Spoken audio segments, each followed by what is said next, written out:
Hi, I'm Amanda. This is Abby. We're part of Team Elton. We're going to give you a little tutorial on how to use your BioSkin ankle brace. Your box will typically come as such, little instruction manual, your brace all nice and folded.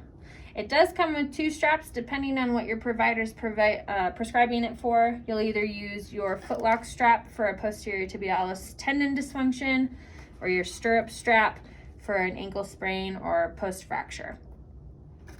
All right, so we're gonna demo first how to put on your brace for a lateral ankle sprain or post fracture. So there's a tiny little hole at the front of the brace. You'll slide your toes through.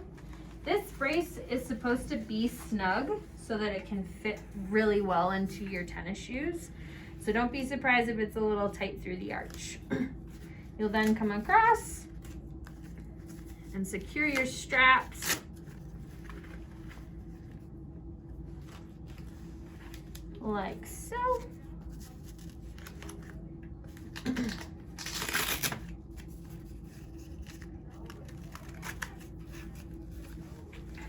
Grab your stirrup.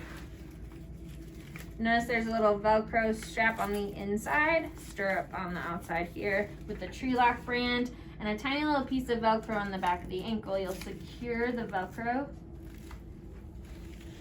to that felt.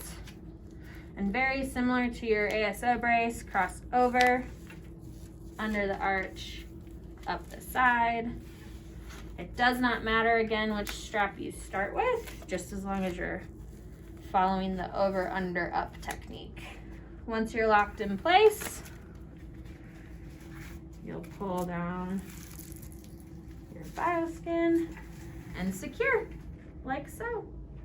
All right, now we're gonna show you how to add your foot lock strap for treatment of a posterior tibialis tendon dysfunction. Concept behind this is you're gonna create an artificial arch using this strap to give you a little more support. So notice that there's a black and a white portion of this Velcro. You're gonna do black on black.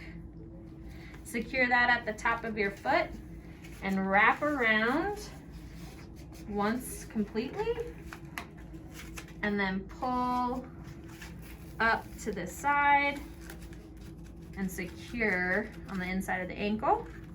When you're happy, pull down your strap to lock everything in place. Again, I'm Amanda. This is Abby. If you have any questions, contact Team Elton.